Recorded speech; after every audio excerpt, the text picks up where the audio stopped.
Capítulo 4. Lo que Caspian hizo ahí. A la mañana siguiente, Lord Bern despertó a sus invitados temprano y, tras desayunar, pidió a Caspian que ordenara a todos los hombres de los que disponía que se pusieran las armaduras. Y lo más importante, añadió, que todo esté tan cuidado y limpio como si fuera la mañana del primer combate de una gran guerra entre reyes nobles, con todo el mundo como espectador. Así se hizo, y luego, en 3 barcas bien cargadas, Caspian y sus hombres, y Bern con unos cuantos de los suyos, partieron hacia Puerto Angosto. La bandera del rey ondeaba en la popa de su embarcación y la acompañaba su trompetero. Cuando llegaron al malecón de la ciudad, Caspian encontró una gran multitud reunida allí para recibirlos. «Esto es lo que envié a decir anoche», explicó Bern. «Son todos amigos míos y gente honrada». Y, en cuanto Caspian puso pie en tierra, la muchedumbre estalló en vítores y aclamaciones de Narnia. Narnia. Larga vida al rey. Al mismo tiempo, y ello también se debía a los mensajeros de Bern, empezaron a sonar campanas en muchas partes de la ciudad. Entonces Caspian hizo que colocaran al frente su estandarte y que hicieran sonar la trompeta, y todo el mundo desenvainó la espada y adoptó una divertida expresión severa, y, de aquella forma, marcharon calle adelante haciendo que el suelo se estremeciera, con las armaduras brillando de tal modo pues era una mañana soleada que apenas se las podía mirar de frente. En un principio, las únicas personas que los aclamaban eran aquellas a las que el mensajero de Bern había advertido y que sabían lo que sucedía y deseaban que sucediera, pero luego todos los niños se les unieron porque les gustaban los desfiles y habían visto muy pocos. Y a continuación se unieron también todos los colegiales, porque también les gustaban los desfiles y consideraban que cuanto más ruido y agitación hubiera, menos probabilidades había de que tuvieran clase aquella mañana. Y, luego, todas las ancianas sacaron la cabeza por la ventana y empezaron a parlotear y vitorear porque se trataba de un rey, y, ¿qué era un gobernador comparado con aquello? Y las jóvenes se unieron a ellas por el mismo motivo y también debido a que Caspian, Drinian y el resto eran muy apuestos. Y después fueron los hombres jóvenes los que acudieron a ver qué miraban las muchachas, de modo que cuando Caspian llegó a las puertas del castillo, casi toda la ciudad lo aclamaba, y el estruendo llegó hasta la habitación del castillo donde estaba Gumpas, hecho un lío con sus cuentas, formularios, normas y leyes, quien oyó el ruido. A las puertas del castillo, el trompetero de Caspian lanzó un toque de trompeta y gritó: «Abrid al rey de Narnia, que ha venido a visitar a su fiel y bien amado siervo, el gobernador de las Islas Solitarias». En aquellos tiempos todo en las islas se realizaba de un modo desaliñado e indolente, de modo que únicamente se abrió un postigo pequeño, y de él salió un tipo desgreñado con un gorro viejo y sucio en la cabeza en lugar de casco, y una pica oxidada en la mano. Guiñó los ojos al contemplar las relucientes figuras que tenía delante. «No deis su suficiencia», farfulló, lo que era su modo de decir no podéis ver a su suficiencia.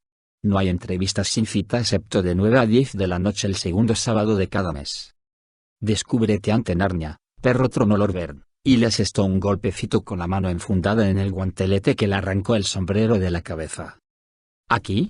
¿Qué es todo esto?», empezó el portero, pero nadie le prestó atención. 2 de los hombres de Caspian cruzaron la portezuela y tras un cierto forcejeo con barras y cerrojos todo estaba oxidado, abrieron de par en par las 2 hojas de la entrada. Entonces el rey y su séquito penetraron en el patio. En el interior ganduleaban unos cuantos guardas del gobernador y varios más, en su mayoría limpiándose la boca, salieron precipitadamente de varias entradas.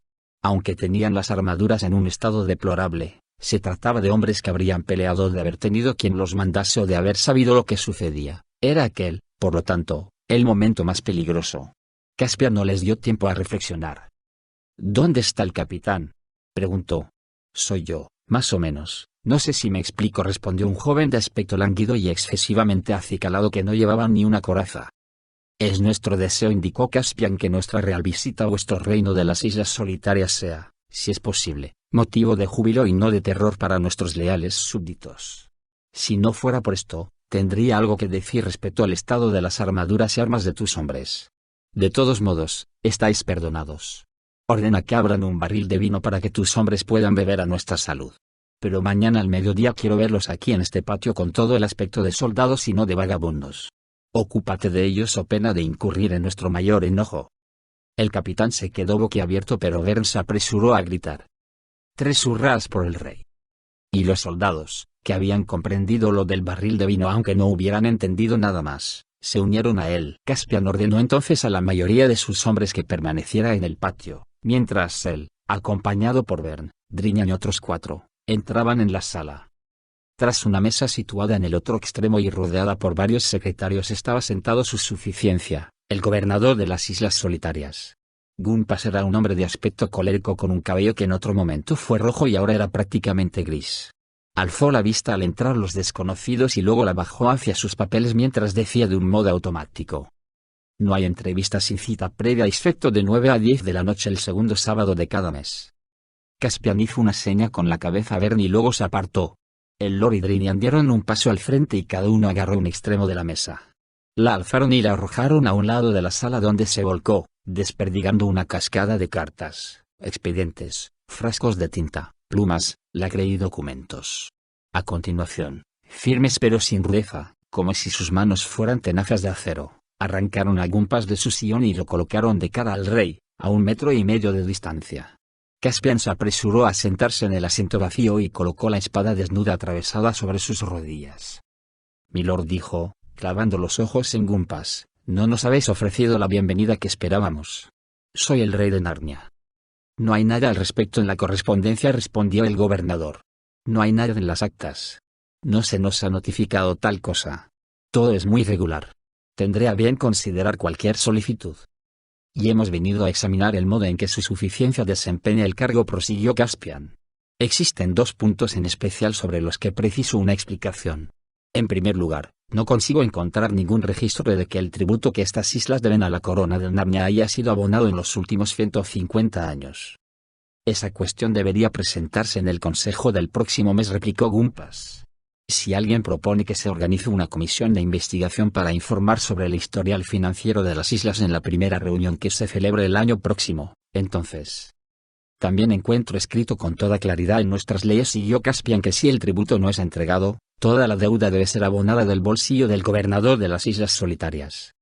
Al escuchar aquello, Gumpas empezó a prestar atención de verdad.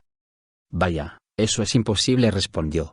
Es una imposibilidad económica, su majestad debe de estar bromeando. Mientras tanto se preguntaba interiormente si existiría algún modo de deshacerse de aquellos molestos visitantes.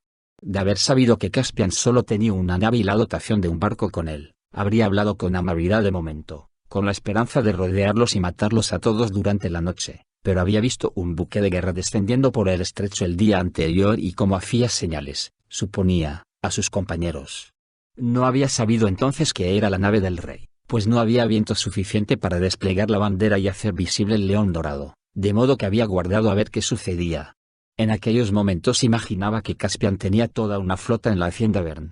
A Gumpas jamás se le habría ocurrido que alguien pudiera presentarse en Puerto Angosto para tomar las islas con menos de 50 hombres. Desde luego no era la clase de cosa que se le ocurriría hacer a él. En segundo lugar, siguió Caspian, quiero saber por qué habéis permitido que este abominable y antinatural tráfico de esclavos se establezca aquí, contrariamente a las antiguas costumbres y usos de nuestros dominios. Es necesario, inevitable, dijo su suficiencia. Una parte esencial del desarrollo económico de las islas, os lo aseguro. Nuestra prosperidad actual depende de ello. ¿Para qué necesitáis esclavos? Para exportarlos, majestad. Los vendemos a Calormen principalmente, y tenemos otros mercados. Somos un gran centro de comercio. Es decir, replicó Caspian, que no los necesitáis. Decidme para qué sirven excepto para llenar de dinero los bolsillos de gente como Puck. La juventud de su majestad, dijo Gumpas, con lo que quería ser una sonrisa paternal, hace que os sea muy difícil de comprender el problema económico que supone. Poseo estadísticas, gráficos, tengo. Por joven que sea, replicó el monarca, creo que comprendo la esencia del tráfico de esclavos casi tan bien como su suficiencia. Y no veo que proporcione a las islas carne, pan, cerveza, vino, madera, coles, libros, instrumentos musicales, caballos, armaduras ni nada que valga la pena poseer.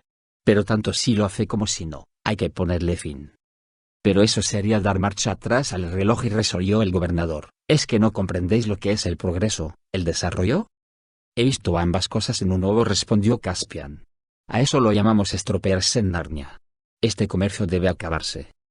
No puedo hacerme responsable de una medida así, declaró Gumpas. Muy bien, pues, replicó Caspian, os relevamos de vuestro cargo. Milord Bern, venid aquí. Y antes de que Gumpas se diera cuenta exactamente de lo que sucedía, Bernia se arrodillaba con las manos entre las manos del rey y juraba gobernar las Islas Solitarias de acuerdo con las antiguas costumbres, derechos, usos y leyes de Narnia. Creo que ya hemos tenido suficientes gobernadores, enunció Caspian entonces, y nombró a Bern duque de las Islas Solitarias. En cuanto a vos, milord, siguió, dirigiéndose a Gumpas, os perdono la deuda del tributo. Pero antes del mediodía de mañana vos y los vuestros debéis estar fuera del castillo, que ahora es la residencia del duque. Mirad, esto está muy bien, intervino uno de los secretarios de Gumpas, pero supongamos que todos ustedes, caballeros, dejan esta pantomima y hablamos en serio. La cuestión a la que nos enfrentamos realmente es... La cuestión es, dijo el duque, si vos y el resto de la chusma os iréis antes de recibir una buena fota y no después de ella. Podéis elegir lo que preferís. Una vez que todo se hubo solucionado favorablemente, Caspian pidió caballos, pues había unos cuantos en el castillo, aunque mal cuidados, y junto con Bern, Drinian y unos cuantos más, cabalgó a la ciudad en dirección al mercado de esclavos. Era un edificio largo y bajo situado cerca del puerto y la escena que tenía lugar en el interior se parecía mucho a cualquier otra subasta, es decir, había una gran multitud y Puck, sobre un estrado, rugía con voz estridente. Ahora, caballeros, el lote 23. Un magnífico jornalero tervintio, apropiado para minas o galeras. Tiene menos de 25 años y una dentadura perfecta. Un tipo musculoso, ya lo creo. Sácale la camisa, tachuelas, y deja que los caballeros lo vean. Ahí tenéis unos buenos músculos. Contemplad ese pecho. 10 medias lunas del caballero de la esquina. Sin duda debe de estar bromeando, señor. 15. 18. 18 es la oferta por el lote 23. ¿Alguien da más de 18? 21. Gracias, señor. 21 es la oferta.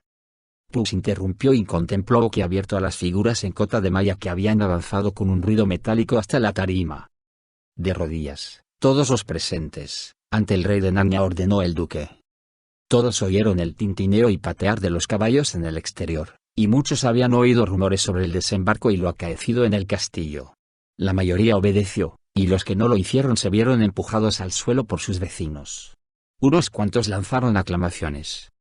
Tu vida pende de un hilo, Puck, por poner las manos sobre mi real persona ayer, declaró Caspian.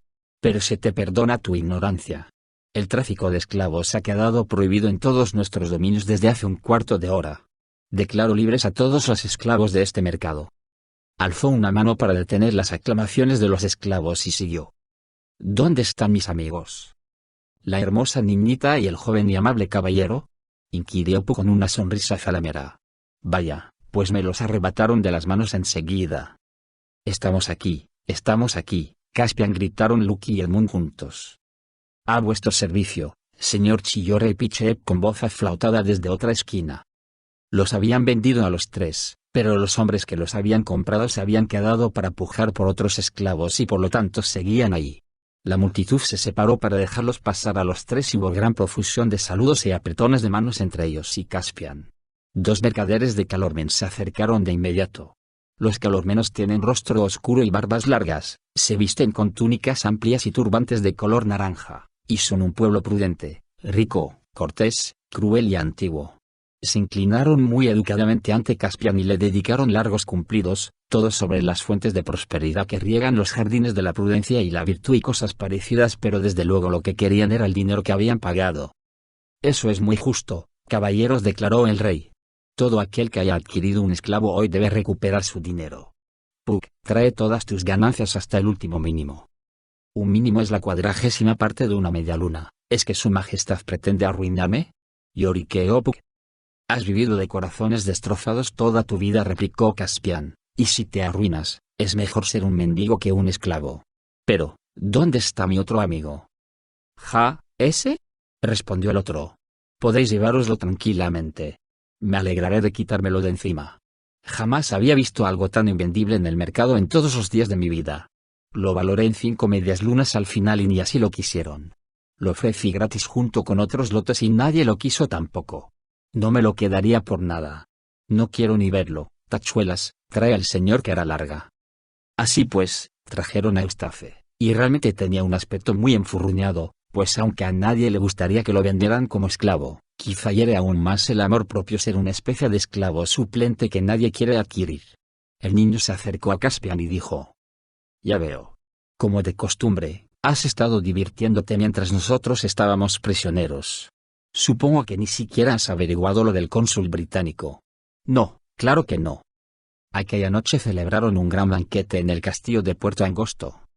Mañana se iniciarán nuestras auténticas aventuras, declaró Repichev después de haberse despedido con una reverencia de todos y marchado a acostarse. Pero en realidad no podía ser al día siguiente ni mucho menos, pues se preparaban para dejar atrás todo territorio conocido, y había que realizar grandes preparativos. Vaciaron el viajero del Alba y lo subieron a tierra con la ayuda de 8 caballos y rodillos, y los carpinteros de buques más hábiles repasaron la nave de arriba abajo. Luego volvieron a botarla al mar y la aprovisionaron de comida y agua hasta el límite de su capacidad, es decir, para 28 días de navegación. Sin embargo, como Aimund advirtió con desilusión, aquello solo les permitía viajar 14 días en dirección este antes de tener que abandonar su búsqueda. Mientras todo eso se llevaba a cabo, Caspian no perdió oportunidad de interrogar a los capitanes de navío más ancianos que pudo encontrar en Puerto Angosto para averiguar si sabían algo, aunque no fueran más que rumores, sobre la existencia de tierra más al este. Sirvió innumerables jarras de cerveza del castillo a hombres curtidos de cortas barbas grises y ojos azul claro, y a cambio recibió más de una historia increíble. Sin embargo, aquellos que parecían los más veraces no sabían nada de tierras situadas más allá de las Islas Solitarias, y muchos creían que si se navegaba demasiado lejos en dirección este se iría a parar a una zona de oleaje de un mar sin tierras que formaba remolinos perpetuos alrededor del borde del mundo. Y ahí, pienso yo, es donde los amigos de Su Majestad se hundieron. El resto no tenía más que historias delirantes sobre islas habitadas por hombres sin cabezas, islas que flotaban, trombas marinas y un fuego que ardía sobre el agua. Únicamente uno, con gran satisfacción por parte de Repichev, dijo. Y después de todo eso está el país de Aslan. Aunque se encuentra más allá del final del mundo y no se puede llegar a él. Pero cuando lo interrogaron más a fondo solo pudo decir que se lo había oído contar a su padre. Ben solo pudo contarles que había visto cómo sus 6 compañeros zarpaban en dirección este y que nada más se había vuelto a saber de ellos. Lo dijo mientras él y Caspian se encontraban en el punto más alto de Abra contemplando el océano oriental. Subo aquí arriba a menudo, explicó el duque, y he visto salir el sol del mar, y en ocasiones parecía que apenas se encontraba a unos pocos kilómetros de distancia. Y no sé qué habrá sido de mis compañeros ni qué habrá realmente detrás de ese horizonte. Lo más probable es que nada. Sin embargo, siempre me siento un tanto avergonzado por haberme quedado aquí. Aún así, desearía que Su Majestad no se fuera. Tal vez necesitemos vuestra ayuda aquí. Haber cerrado el mercado de esclavos podría dar origen a un nuevo mundo. Lo que va runto es que habrá guerra con Calormen. Mi señor, recapacita. He hecho un juramento, mi querido duque, respondió Caspian. Y de todos modos, ¿qué podría decirle a Repichev? Capítulo 5. La tormenta y lo que salió de esta. Casi 3 semanas después de desembarcar remolcaron al viajero del Alba fuera del embarcadero de Puerto Angosto. Se habían pronunciado solemnes discursos de despedida y reunido una gran multitud para presenciar su partida, y también hubo aclamaciones y lágrimas cuando Caspian pronunció su último discurso a los habitantes de las Islas Solitarias y se despidió del duque y su familia. Pero cuando la nave, con la vela púrpura ondeando aún ociosamente, se alejó de la orilla, y el sonido de la trompeta de Caspian desde la popa se fue apagando, todos callaron. Entonces el navío encontró viento favorable, la vela se hinchó, el remolcador soltó amarras y empezó a remar de vuelta a tierra. La primera ola auténtica corrió bajo la proa del viajero del Alba y la embarcación volvió a cobrar vida. Los hombres que estaban fuera de servicio marcharon bajo cubierta, Drinian hizo la primera guardia en popa, y el barco giró la proa al este para rodear la parte sur de Abra. Los días siguientes resultaron deliciosos. Lucky se sentía la niña más afortunada del mundo al despertar cada mañana y contemplar el reflejo del agua iluminada por el sol danzando en el techo de su camarote, y pasear la mirada por todas las cosas bonitas que había conseguido en las Islas Solitarias: botas para el agua, borceguíes, capas, jubones y chales. Y luego salía a cubierta y, desde el castillo de proa, echaba una ojeada al mar, que era de un azul más brillante cada mañana, y aspiraba con fuerza el aire que era un poco más cálido de día en día. Después llegaba la hora del desayuno y sentía un apetito como solo se consigue en alta mar. Pasaba gran parte del tiempo sentada en el banquito de popa jugando al ajedrez con Repichev. Era divertido verlo levantar las piezas, que eran excesivamente grandes para él, con ambas farpas y ponerse de puntillas y efectuaba un movimiento cerca del centro del tablero. Era un buen jugador y cuando recordaba que no era más que un juego acostumbraba a ganar. Pero, de vez en cuando, Lucky ganaba porque el ratón efectuaba algún movimiento ridículo como enviar a un caballo a una posición amenazada por una combinación de reina y torre.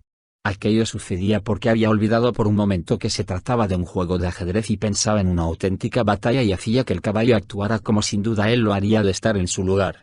La mente del ratón estaba repleta de empresas desesperadas, gloriosas cargas suicidas y defensas imposibles. Pero aquellos días tan agradables no duraron. Llegó una tarde en que Lucky, mientras contemplaba tranquilamente el largo surco o estela que dejaban tras ellos, vio una gran masa de nubes que crecía por el oeste a una velocidad sorprendente. Entonces se abrió una rendija en ella y una puesta de sol amarilla se derramó por la abertura. Todas las olas situadas detrás de ellos parecieron adquirir unas formas desacostumbradas y el mar se tornó de un color pardo amarillento como el de una lona sucia. El aire se enfrió, y el barco pareció moverse inquieto como si percibiera el peligro a su espalda. La vela caía plana e inerte un instante y se hinchaba violentamente al siguiente. Mientras observaba todo aquello y se interrogaba sobre un siniestro cambio que se había producido en el ruido mismo del viento, Drinian gritó: «¡Todos a cubierta!». En un instante todos estuvieron frenéticamente ocupados. Se aseguraron las escotillas, se apagó el fuego de la cocina y algunos hombres subieron a la arboladura para plegar la vela. La tormenta los alcanzó antes de que terminaran. A Lucky le dio la impresión de que un valle inmenso se abría justo ante la proa, y se precipitaron a su interior, descendiendo más de lo que habría creído posible. Una enorme montaña gris de agua, mucho más alta que el mástil, se abalanzó a su encuentro. Parecía que fueran a perecer sin lugar a dudas, pero se vieron arrojados a lo alto de la ola. Enseguida, el barco pareció girar en redondo. Una cascada de agua se derramó sobre la cubierta, la popa y el castillo de proa eran como dos islas con un mar embravecido entre ambos. Arriba en la arboladura los marineros se estiraban sobre la verga en un intento desesperado de hacerse con el control de la vela. Un cabo roto sobresalía oblicuamente empujado por el viento tan tieso como si fuera un atizador. «¡Id abajo, señora!», gritó Drinian a voz en cuello. Y Lucky, que sabía que los marineros de agua dulce y también las marineras son una molestia para la tripulación, se dispuso a obedecer. No resultó fácil. El viajero del alba escoraba terriblemente a estribor y la cubierta estaba inclinada como el tejado de una casa. La pequeña tuvo que gatear hasta alcanzar la parte superior de la escalera, agarrándose a la barandilla, luego quedarse ahí mientras dos hombres subían por ella, y a continuación descender lo mejor que pudo. Fue una suerte que estuviera ella bien agarrada a ella, pues al llegar al pie de la escalera otra ola barrió con violencia la cubierta, cubriéndola hasta los hombros. Ya estaba casi empapada debido a las salpicaduras y la lluvia, pero aquello resultó más frío aún. Se precipitó hacia la puerta del camarote, entró en él y dejó fuera por un momento la aterradora imagen de la velocidad con la que se precipitaban a la oscuridad, pero no, desde luego, la horrible confusión de crujidos, gemidos, chasquidos, golpeteos, rugidos y retumbos que resultaban más alarmantes ahí abajo que fuera, en la popa. Y aquello siguió todo el día siguiente y el siguiente después de aquel. Siguió hasta que apenas recordaban un momento en que no hubiera existido. Y en todo momento tenía que haber tres hombres sujetando la caña del timón y, ni aún así, podían mantener el rumbo entre los tres. Y siempre tenía que haber hombres en la bomba de achicar. Y apenas había tiempo para descansar, y no se podía cocinar nada, ni secar nada, y un hombre cayó por la borda, y no se veía el sol. Cuando por fin terminó, Eustace efectuó la siguiente anotación en su diario. 3 de septiembre. Es el primer día desde hace una eternidad en que puedo escribir por fin. Nos ha empujado un huracán durante 13 días y 13 noches. Lo sé porque llevé la cuenta con sumo cuidado. Es estupendo estar embarcado en un viaje de lo más peligroso con gente que ni siquiera sabe contar correctamente. Lo he pasado fatal, subiendo y bajando a lomos de olas inmensas una hora tras otra, por lo general mojado hasta los huesos, y sin que nadie intentara siquiera proporcionarnos una comida decente. Sobra decir que no hay radio ni cohetes, de modo que no existía la menor posibilidad de lanzar señales de socorro. Todo eso demuestra lo que no hago más que repetirles, que es una locura hacerse a la mar en una bañera infame como esta. Ya sería bastante malo aunque uno estuviera con gente decente en lugar de demonios con apariencia humana. Caspian y Edmund se comportan de un modo despiadado conmigo. La noche que perdimos el mástil ahora solo queda un fragmento, a pesar de que yo no me sentía nada bien, me obligaron a subir a cubierta y a trabajar como un esclavo. Lucky metió baza diciendo que Repiche ansiaba ir pero era demasiado pequeño. Me maravilla que no se dé cuenta de que todo lo que hace ese animalillo es para presumir. Por muy pequeña que sea, Lucky debería tener ya un poco de sentido común. Hoy la repugnante barca se mantiene horizontal por fin y ha salido el sol y todos hemos hablado por los codos para decidir qué hacer. Tenemos comida suficiente, una bazofia horrible en su mayoría, para 16 días. Las olas tiraron las aves de corral por la borda, pero aunque no hubiera sido así, la tormenta les habría impedido poner huevos. El auténtico problema es el agua. Al parecer un golpe abrió una vía de agua en 2 barriles y están vacíos. Otra muestra de la eficiencia narniana. Si se raciona 1/4 de litro por día para cada uno, tenemos suficiente para 12 días. Todavía queda una barbaridad de toneles de ron y de vino, pero incluso ellos se dan cuenta de que beberlo solo les produciría más sed. Si pudiéramos, desde luego, lo más sensato sería mirar al oeste de inmediato y dirigirnos a las Islas Solitarias, pero hicieron falta 18 días para llegar a donde estamos, corriendo como locos con una galerna a nuestra espalda, e incluso aunque tuviéramos viento del este podríamos tardar mucho más en regresar. Y por el momento no hay ni rastro de viento del este. En cuanto a remar de regreso, se tardaría demasiado y Caspian dice que los hombres no podrían remar con solo 1/4 de litro de agua al día. Estoy totalmente seguro de que se equivoca. Intenté explicar que el sudor en realidad refresca a la gente, de modo que los hombres necesitarían menos agua si trabajaran, pero no me hizo el menor caso, que es lo que suele hacer cuando no se le ocurre una respuesta. Los demás votaron por seguir adelante con la esperanza de encontrar tierra. Consideré que era mi deber señalar que ignorábamos si había tierra más adelante e intenté que comprendieran los peligros de hacerse ilusiones, y entonces, en lugar de presentar un plan mejor tuvieron la desfachatez de preguntarme qué sugería yo. Así que les expliqué con toda serenidad y sin alzar la voz que a mí me habían secuestrado y arrastrado a aquel viaje idiota sin mi consentimiento, y que no era precisamente asunto mío sacarlos del apuro. 4 de septiembre. Sigue sin soplar viento. Hubo raciones muy escasas para cenar y a mí me dieron menos que a los demás. Caspian es un espabilado en cuestión de raciones y cree que no le veo. Por algún motivo, Lucky quiso compensarme ofreciéndome un poco de la suya, pero ese presuntuoso entrometido de Edmund no se lo permitió. El sol calienta de lo lindo. He pasado una sed terrible toda la tarde. 5 de septiembre. Sigue sin soplar viento y hace mucho calor. Me he sentido mal todo el día y estoy seguro de que tengo fiebre. Como es natural, ni siquiera tienen termómetro a bordo. 6 de septiembre. Un día horrible. Desperté en plena noche totalmente seguro de que tenía fiebre y debía tomar un trago de agua. Cualquier médico lo habría dicho. Sabe Dios que soy la última persona que intentaría obtener una ventaja injusta, pero jamás se me ocurrió que este racionamiento del agua se aplicaría también a una persona enferma. En realidad habría despertado a los demás y pedido un poco, pero pensé que era egoísta de mi parte despertarlos. Así pues me levanté, tomé mi taza y salí de puntillas del agujero negro en el que dormimos, teniendo sumo cuidado de no molestar a Caspian y a Edmund, pues han dormido mal desde que comenzó el calor y empezamos a quedarnos sin agua. Siempre intento tomar en consideración a los demás, tanto si se muestran amables conmigo como si no. Salí sin problemas a la habitación grande, si es que se le puede llamar habitación, donde están los bancos de los remeros y el equipaje. El depósito del agua está en el extremo. Todo iba a las mil maravillas. Pero antes de que pudiera sacar un tazón de agua, ¿quién va y me encuentra ahí? Era ese diminuto espía de Rep. Intenté explicar que iba a subir a cubierta para tomar un poco de aire fresco, pues la cuestión del agua no era asunto suyo, y me preguntó por qué tenía una taza. Armó tanto escándalo que despertó a todo el barco. Me trataron de un modo escandaloso. Pregunté, como creo que habría hecho cualquiera, por qué Rep y Chep merodeaba cerca del tonel de agua en plena noche. Y él respondió que puesto que era demasiado pequeño para ser de utilidad encubierta, custodiaba el agua cada noche para que otro hombre más pudiera dormir. Y ahora viene la maldita injusticia de esta gente, todos lo creyeron. ¿Cómo es posible? Tuve que pedir disculpas o el peligroso animalillo me habría atacado con su espada. Y entonces Caspian se quitó finalmente la máscara para mostrarse como el tirano brutal que es y declaró bien fuerte para que todos lo oyeran que cualquiera que encontraran robando agua en el futuro recibiría 2 docenas.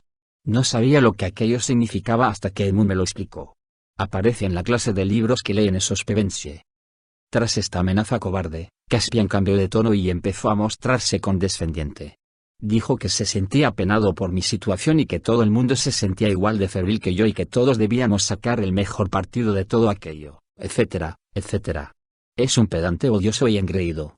Hoy me he quedado en la cama todo el día. 7 de septiembre. Hoy ha soplado un poco de viento pero también del oeste. Hemos recorrido unas cuantas millas en dirección este con parte de la vela, colocada en lo que Derinian llama la bandola, eso quiere decir el bauprés colocado vertical y atado, ellos lo llaman amarrado al trozo que queda del mástil auténtico. Sigo teniendo una sed terrible. 8 de septiembre. Seguimos navegando en dirección este. Ahora me quedo todo el día en mi litera y no veo a nadie excepto a Lucky hasta que esos dos malos bichos vienen a dormir. Lucky me da un poco de su ración de agua. Dice que las chicas no sienten tanta sed como los chicos. A mí ya se me había ocurrido, pero tendría que ser algo más conocido en alta mar. 9 de septiembre. Hay tierra a la vista, una montaña muy alta a lo lejos en dirección sudeste. 10 de septiembre. La montaña resulta más grande y nítida pero sigue estando muy lejos. Hemos vuelto a ver gaviotas hoy por primera vez desde no recuerdo cuánto tiempo hace. 11 de septiembre. Pescamos unos cuantos peces y los comimos para cenar. Echamos el ancla sobre las 7 de la tarde en 3 brazas de agua en una bahía de esta isla montañosa. Ese idiota de Caspian no quiso dejarnos ir a tierra porque empezaba a oscurecer y tenía miedo de que hubiera salvajes y animales peligrosos. Esta noche hemos tenido ración extra de agua. Lo que les aguardaba en aquella isla iba a atañer más a Eustace que a cualquier otro, pero no lo puedo relatar en sus propias palabras porque después del 11 de septiembre se olvidó de escribir en su diario durante mucho tiempo. Cuando llegó la mañana, con un cielo gris y encapotado, pero muy calurosa, los aventureros descubrieron que estaban en una bahía circundada por acantilados y riscos tales que parecía un fiordo noruego. Frente a ellos, en la cabecera de la bahía, había un trozo de terreno llano profusamente poblado de árboles que parecían cedros, por entre los que discurría un veloz arroyo. Más allá había una empinada cuesta que finalizaba en una escarpada cresta y, detrás de esta, una vaga oscuridad de montañas que se perdían en el interior de nubes de tonos apagados de modo que era imposible distinguir sus cimas. Los acantilados más cercanos, a cada lado de la bahía, estaban surcados aquí y allá por líneas blancas que todos comprendieron que eran cascadas aunque a aquella distancia no mostraban ningún movimiento ni producían ruido. A decir verdad todo el lugar estaba muy silencioso y el agua de la bahía parecía fina como el cristal, y reflejaba cada uno de los detalles de los farallones. La escena habría resultado pintoresca en un cuadro pero era bastante opresiva en la realidad. No era un lugar que diera la bienvenida a los visitantes.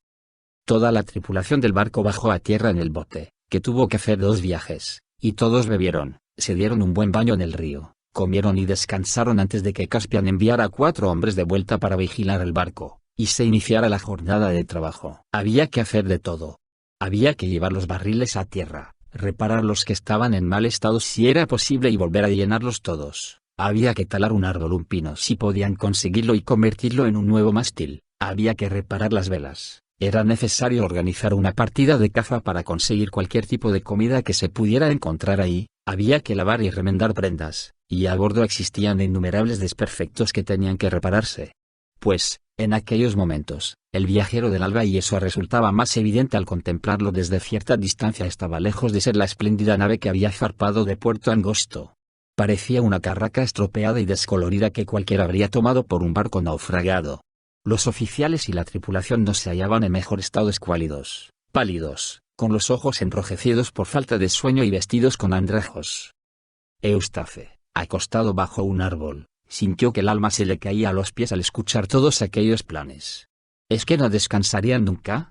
Parecía que su primer día en la muy ansiada tierra firme iba a resultar tan agotador como un día en alta mar. Entonces se le ocurrió una idea encantadora. Nadie miraba. Todos parloteaban sobre el barco como si realmente les gustara aquella cosa detestable. ¿Por qué no escabullirse tranquilamente? Daría un paseo hacia el interior de la isla, encontraría un lugar fresco y ventilado arriba en las montañas, se echaría una buena siesta y no volvería a reunirse con los demás hasta que hubiera finalizado la jornada de trabajo. Se dijo que le sentaría bien, aunque tendría buen cuidado de mantener la bahía y el barco a la vista para estar seguro del camino de vuelta. No le gustaría nada verse abandonado en aquel lugar. Puso en práctica el plan inmediatamente. Se levantó de donde estaba sin hacer ruido y se alejó por entre los árboles, esforzándose por andar despacio y dando la impresión de vagar sin rumbo fijo de modo que si alguien lo veía pensara que se limitaba a estirar las piernas. Les sorprendió descubrir lo rápido que el sonido de las conversaciones se apagó y lo terriblemente silencioso, cálido y verde oscuro que se tornó el bosque. Al poco tiempo consideró que podía aventurarse a avanzar con paso más rápido y decidido. No tardó en abandonar el bosque, y el terreno empezó a ascender vertiginosamente frente a él. La hierba estaba seca y resbaladiza pero manejable si utilizaba las manos además de los pies, y aunque jadeaba y se secaba la frente muy a menudo, perseveró con tenacidad en su ascenso. Aquello demostró, de paso, que su nueva vida, sin que él lo sospechara, ya le había sentado bastante bien. El antiguo Eustace, el Eustace de Harold y Alberta, habría abandonado la ascensión al cabo de 10 minutos. Despacio, y con varios descansos, alcanzó la cumbre.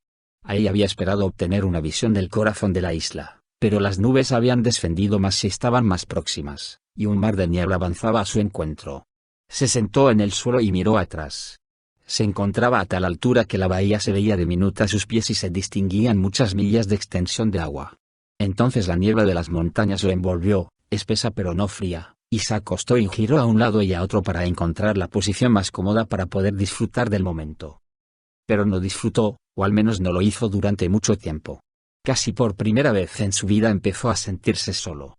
En un principio la sensación creció de modo muy gradual. Y entonces empezó a preocuparse por la hora. No se oía el menor sonido, y de improviso se le ocurrió que tal vez llevaba horas acostado. A lo mejor los otros se habían ido. Tal vez lo habían dejado alejarse a propósito sencillamente para poder abandonarlo ahí. Se puso en pie de un salto, presa del pánico, e inició el descenso. Al principio intentó hacerlo demasiado rápido, resbaló por la pendiente cubierta de hierba y patinó varios metros. Entonces se dijo que aquello lo había llevado demasiado hacia la izquierda, y mientras ascendía había visto precipicios en aquel lado. Así pues volvió a subir a gatas, tan cerca como le pareció del lugar del que había partido, y reanudó el descenso, desviándose hacia la derecha. Después de eso las cosas parecieron ir mejor. Avanzaba con suma cautela, ya que no podía ver a la más de 1 metro por delante de él, y a su alrededor reinaba un silencio total. Resultaba muy molesto tener que moverse con cuidado cuando uno escucha una voz en su interior que le dice sin parar: date prisa, date prisa, date prisa. A cada momento la terrible idea de verse abandonado ahí cobraba más fuerza. De haber comprendido realmente cómo eran Caspian y los hermanos Pevensie habría sabido, claro está, que no existía la menor posibilidad de que fueran a hacer nada parecido. Pero estaba convencido de que todos ellos eran seres diabólicos con apariencia humana. Por fin, exclamó mientras se deslizaba por una pendiente de piedras sueltas: guijarros, las llaman. Iba a parar a terreno llano. Y ahora, ¿dónde están esos árboles? Veo algo oscuro ahí delante. Caramba, parece como si la niebla empezara a disolverse. Así era. La luz aumentaba de intensidad por momentos, obligándolo a pestañear. La niebla desapareció, y se encontró en un valle totalmente desconocido para él y sin que el mar apareciera por ninguna parte. Capítulo 6. Las aventuras de Eustace. En aquel mismo instante sus compañeros se lavaban las manos y el rostro en el río, y empezaban a prepararse para comer y descansar. Los 3 mejores arqueros habían ascendido a las colinas situadas al norte de la bahía, y habían vuelto cargados con un par de cabras monteses que en aquellos momentos se asaban sobre una fogata. Caspian, por su parte, había hecho bajar a tierra un barril de vino, un vino fuerte de Archenland que había que mezclar con agua antes de beberlo, de modo que habría cantidad suficiente para todos. El trabajo había ido bien hasta el momento y resultó una comida muy festiva. No fue hasta después de servirse asado por segunda vez cuando Edmund comentó: ¿dónde está ese sinvergüenza de Eustace? Mientras tanto Eustace paseaba una mirada asombrada por el valle desconocido. Era tan estrecho y profundo, y los precipicios que lo rodeaban tan altos, que parecía un foso o una trinchera enorme. El suelo estaba cubierto de hierba, aunque salpicado de rocas, y aquí y allá distinguió zonas negras quemadas como las que se ven a los lados de un terraplén del ferrocarril y en un verano sin lluvia. A unos 15 metros de distancia había un estanque de aguas lisas y transparentes. No había, en un principio, ninguna otra cosa en el valle, ni un animal, ni un pájaro ni un insecto. El sol caía con fuerza, y picos sombríos y promontorios montañosos se atisbaban por encima del borde del valle. El niño comprendió que debido a la niebla había descendido por el lado equivocado de la elevación, de modo que se dio la vuelta al instante para regresar por donde había venido. Pero en cuanto hubo echado una mirada se estremeció.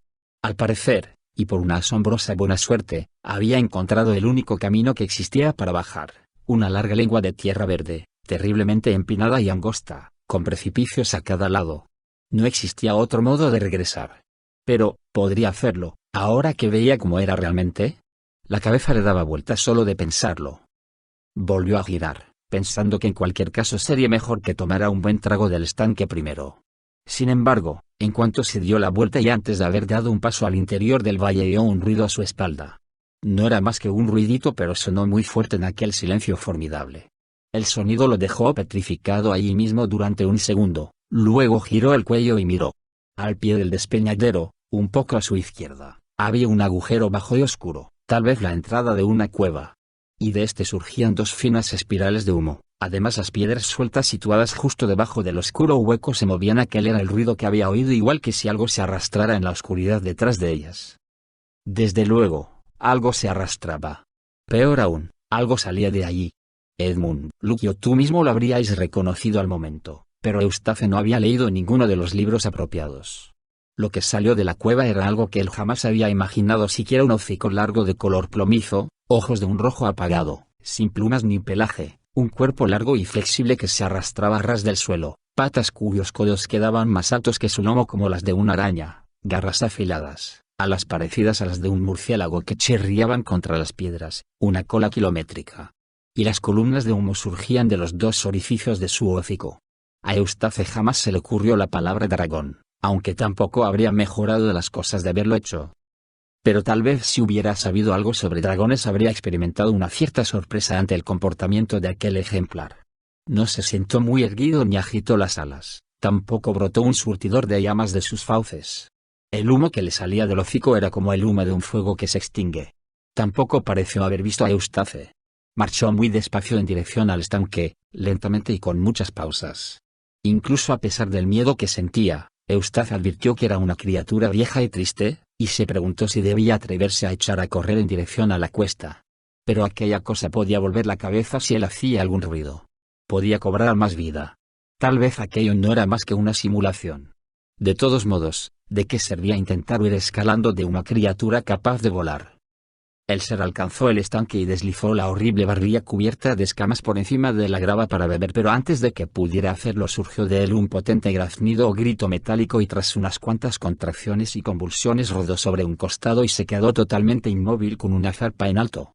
Un hilillo de sangre oscura manó de las fauces abiertas.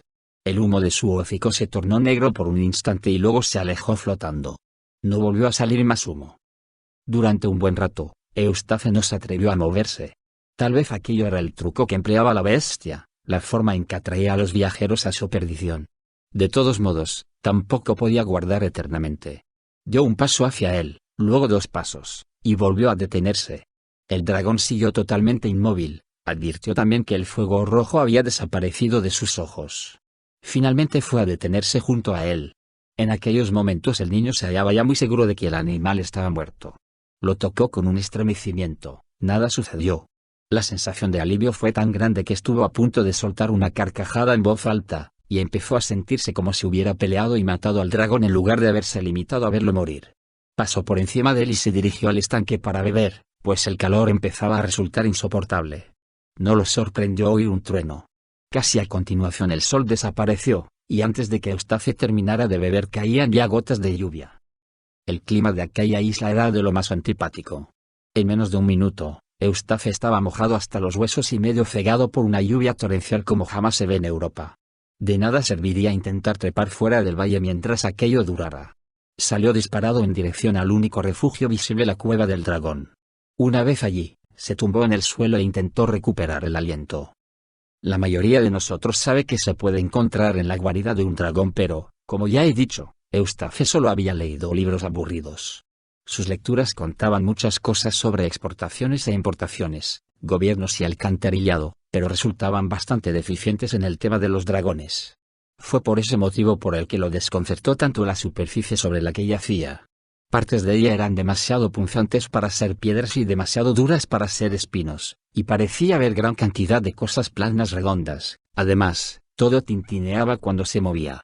En la boca de la cueva había luz suficiente para examinarla. Así que Eustace descubrió que se trataba de lo que cualquiera de nosotros habría podido decirle de antemano: riquezas. Había coronas, los objetos punzantes, monedas, anillos, brazaletes, lingotes, copas, bandejas y piedras preciosas. Eustace, al contrario que la mayoría de niños, jamás había pensado en tesoros, pero vio enseguida lo útil que sería en aquel mundo nuevo al que tan absurdamente había ido a parar a través del cuadro del dormitorio de Lucky que había en su casa. Aquí no tienen impuestos, dijo, y no hay que entregar los tesoros al gobierno.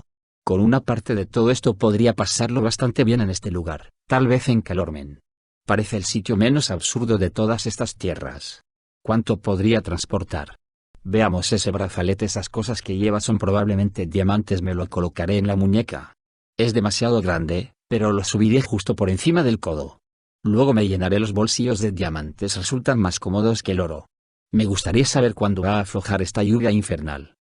Fue a colocarse en un lugar menos incómodo de la pila, donde todo eran monedas en su mayoría, y se acomodó a esperar. Pero un buen susto, cuando ya ha pasado, y en especial un buen susto después de un paseo por la montaña, lo deja a uno muy cansado. Eustace se durmió. Mientras él estaba profundamente dormido y roncando, sus compañeros ya habían acabado de comer y empezaban a sentirse realmente alarmados por su ausencia. Gritaron Eustace. Eustace. Yujú. Hasta quedarse afónicos, y Caspian hizo sonar su cuerno. No está cerca de aquí o lo habría oído, dijo Lucky muy pálida. Maldito muchacho. Masculló Edmund. ¿En qué demonios estaría pensando para escabullirse así? Tenemos que hacer algo, intervino Lucky. A lo mejor se ha perdido, ha caído en un agujero, lo han capturado unos salvajes. O lo han matado las fieras en el Yodringan. Pues sería todo un alivio si así fuera, eso pienso yo, masculló Rince.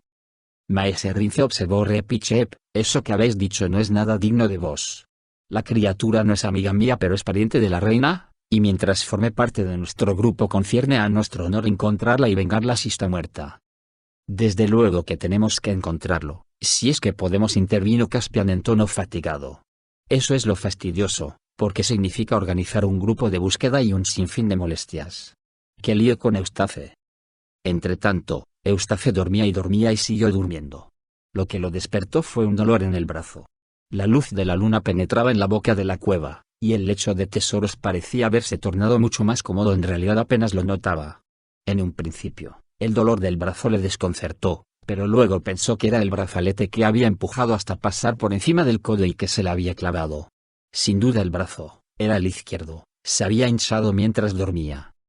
Movió el brazo derecho para palparse el izquierdo, pero se detuvo antes de haberlo movido ni un centímetro y se mordió el labio, aterrorizado. Frente a él, y un poco a su derecha, ahí donde la luz de la luna caía sobre el suelo de la cueva, vio una silueta espantosa que se movía. Sabía lo que era aquella silueta, era la garra de un dragón. Se había movido cuando él desplazó la mano y se quedó quieta cuando él dejó de moverla. Vaya, qué idiota he sido, pensó Eustace. Claro, el animal tenía una compañera y ahora está acostada a mi lado. Durante varios minutos no se atrevió a mover ni un músculo. Vio como dos finas columnas de humo se alzaban ante sus ojos, negras al recortarse contra la luz de la luna, del mismo modo que se habían elevado del hocico del otro dragón antes de que muriera. Aquello le resultó tan alarmante que contuvo la respiración. Las dos columnas de humo se desvanecieron. Cuando ya no pudo contener la respiración más tiempo, la dejó escapar furtivamente. Al instante volvieron a aparecer dos chorros de humo. Pero ni siquiera así comprendió la verdad. Al cabo de un rato decidió que se deslizaría cautelosamente hacia la izquierda para intentar escabullirse fuera de la cueva. A lo mejor la criatura estaba dormida, y de todos modos era su única posibilidad. Pero, claro está, antes de moverse hacia la izquierda echó una mirada en aquella dirección y ¡qué horror! También había una zarpa de dragón en aquel lado. Nadie podría haber culpado a Eustace por echarse a llorar en aquel momento. El niño se sorprendió del tamaño de sus propias lágrimas mientras contemplaba cómo caían sobre el tesoro ante él. Además parecían extrañamente calientes, pues despedían vapor. Sin embargo, de nada servía llorar. Debía intentar arrastrarse lejos de los dos dragones. Empezó a alargar el brazo derecho, y la pata delantera y la zarpa de su lado derecho realizaron exactamente el mismo movimiento. A continuación se le ocurrió probar con el brazo izquierdo. La extremidad del dragón de aquel lado también se movió, dos dragones, uno a cada lado, imitando todo lo que él hacía. El pánico se apoderó de él y sencillamente salió huyendo hacia la entrada. Se escuchó tal estrépito, chirridos, tintineo de monedas de oro y crujir de rocas, mientras se precipitaba fuera de la cueva, que pensó que los dos seres lo seguían, aunque no se atrevió a volver la mirada. Corrió en dirección al estanque. La figura retorcida del dragón muerto y haciendo la luz de la luna habría sido suficiente para asustar a cualquiera, pero ahora apenas advirtió su presencia. Su intención era meterse en el agua. Pero en el mismo instante en que llegaba a la orilla del agua sucedieron dos cosas. En primer lugar, se dio cuenta de que había estado corriendo a cuatro patas. ¿Por qué diablos lo había hecho? Y en segundo lugar, mientras se inclinaba hacia el agua, le pareció por un momento que otro dragón más lo miraba desde el interior del estanque. Pero al instante comprendió lo que sucedía. El rostro del dragón del agua era su propio reflejo. No existía la menor duda. Se movía cuando él se movía, abría y cerraba la boca cada vez que él la abría y la cerraba. Se había convertido en un dragón mientras dormía. Dormido sobre el tesoro de un dragón con codiciosos pensamientos draconianos, se había convertido él mismo en uno de aquellos seres. Eso lo explicaba todo. No había dos dragones junto a él en el interior de la cueva. Las farpas a su derecha e izquierda eran las suyas propias. Las dos columnas de humo habían salido de los orificios de su nariz. En cuanto al dolor en el brazo izquierdo o lo que había sido su brazo izquierdo, supo lo que había sucedido en cuanto miró de reojo con el ojo izquierdo. El brazalete, que había encajado tan perfectamente en el brazo de un muchacho, era demasiado pequeño para la gruesa y achaparrada pata delantera de un dragón y se había clavado profundamente en la carne cubierta de escamas, dejando un bulto punzante a cada uno de sus lados. Intentó quitárselo con sus dientes de dragón pero no consiguió sacarlo. A pesar del dolor, su primera sensación fue de alivio. Ya no tendría nada que temer. Él mismo era aterrador y nada en el mundo excepto un caballero y no todo se atrevería a atacarlo. Incluso podía arreglar las cuentas con Caspian y Edmund ahora. Pero en cuanto lo pensó se dio cuenta de que no lo deseaba. Quería su amistad, deseaba regresar con los humanos y hablar, reír y compartir cosas. Comprendió que se había convertido en un monstruo aislado de la raza humana, y una espantosa soledad se adueñó de él. Empezó a comprender que sus compañeros no habían sido unas malas personas en absoluto y ello le hizo preguntarse si él habría sido una persona tan agradable como siempre había supuesto. Anhelaba escuchar sus voces. Habría agradecido incluso una palabra amable del mismo rey Pichep. Al pensar en todo aquello, el pobre dragón que había sido Eustace alzó la voz y lloró. Un dragón poderoso y llorando a moco tendido bajo la luz de la luna en un valle desierto es un espectáculo y un sonido que resulta difícil de imaginar. Finalmente, decidió que intentaría encontrar el camino de vuelta a la playa. Comprendía ahora que Caspian jamás habría zarpado sin él, y tuvo la seguridad de que hallaría un modo u otro de hacer que la gente se diera cuenta de quién era. Bebió largo y tendido y luego, y ya sé que suena horroroso, aunque no lo es si se piensa con calma, se comió casi todo el dragón muerto. Se había zampado ya la mitad cuando se dio cuenta de lo que estaba haciendo, pues, ¿sabes? Si bien su mente era la de Eustace, sus gustos y apetito eran los de un dragón, y no hay nada que le guste tanto a un dragón como la carne de otro de su especie. Ese es el motivo de que pocas veces se encuentre más de un dragón en un mismo condado. Luego inició el ascenso fuera del valle. Empezó a subir y en cuanto saltó se encontró volando. Había olvidado por completo la existencia de sus alas y se sintió gratamente sorprendido. Fue la primera sorpresa agradable que había tenido durante bastante tiempo. Se elevó por los aires y vio innumerables cimas de montañas extendidas a sus pies bajo la luz de la luna. Al poco tiempo, distinguió la bahía como si fuera una losa plateada y al viajero del alba anclado en sus aguas, y vio las fogatas que centelleaban en el bosque junto a la playa. Desde las alturas se lanzó hacia el suelo en un planeo. Lucky dormía profundamente ya que había permanecido despierta hasta el regreso del grupo de búsqueda, con la esperanza de recibir buenas noticias acerca de Eustace. Caspian había encabezado el grupo que había regresado muy tarde y con todos sus integrantes exhaustos. Las noticias que traían eran preocupantes. No habían hallado ni rastro del niño pero habían visto a un dragón muerto en un valle. Todos intentaron tomarlo de la mejor manera posible y se aseguraron unos a otros que no era nada probable que hubiera más dragones por ahí, y que uno que estaba muerto sobre las 3 de la tarde, que era cuando lo habían descubierto, no era probable que anduviera matando gente unas pocas horas antes. A menos que se comiera a ese mocoso y muriera debido a ello, ese sería capaz de envenenar cualquier cosa, comentó Rince, pero lo dijo muy por lo bajo y nadie lo oyó.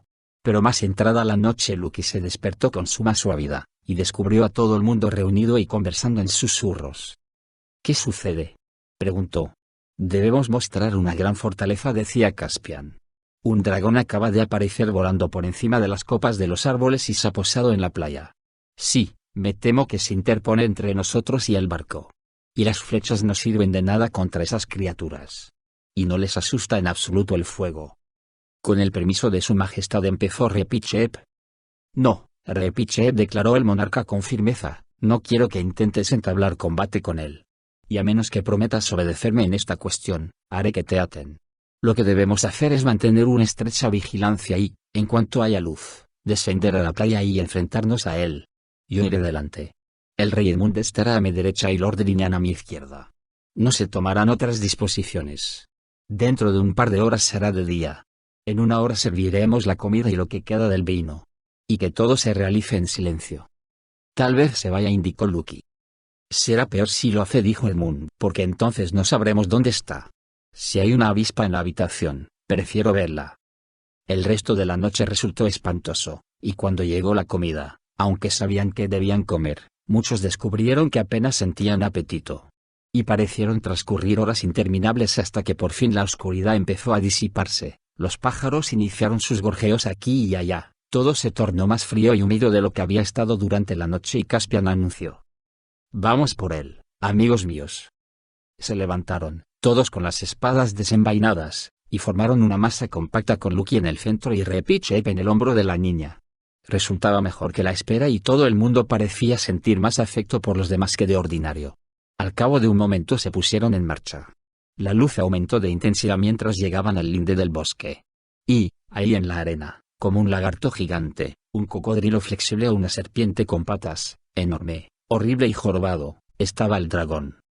Pero cuando los vio, en lugar de alzarse y lanzar fuego y humo, el animal retrocedió. Uno casi podría haberlo descrito como a nadear hacia los bajíos de la bahía.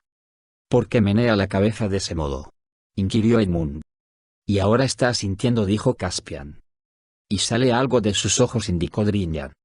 ¿Es que no lo veis?, intervino Lucky. Está llorando. Son lágrimas. Yo no confiaría en eso, señora, advirtió Drinian. Eso es lo que hacen los cocodrilos, para que uno baje la guardia. Ha movido la cabeza cuando has dicho eso, comentó Edmund. Igual que si quisiera decir no. Fijaos, vuelve a hacerlo. ¿Crees que entiende lo que decimos?, preguntó Lucky. El dragón asintió violentamente con la cabeza. Repichep se escabulló del hombro de Lucky y fue a colocarse al frente. Dragón, llamó con su voz aguda, ¿comprendes lo que decimos?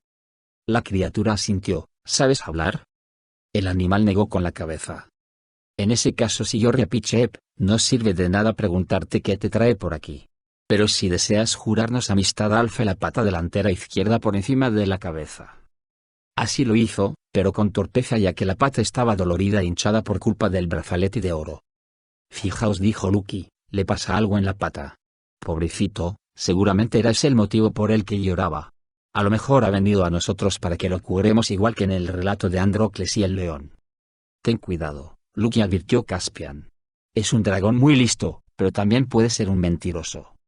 No obstante, Lucky ya se había adelantado, seguida por Repichep, que lo hizo a toda la velocidad que le permitían sus cortas piernas, y luego, claro está, Drinian y los muchachos fueron también. El dragón Eustace extendió la pata dolorida de buena gana, recordando el modo en que el cordial de la niña había curado su mareo en alta mar antes de que se convirtiera en un dragón. Sin embargo, en aquella ocasión, sufrió una desilusión. El líquido mágico redujo la hinchazón y alivió el dolor un poco, pero no pudo disolver el oro. Todo el mundo se había pelotonado ahora a su alrededor para observar la cura, y entonces Caspian exclamó de improviso: «Mirad». Sus ojos estaban fijos en el brazalete,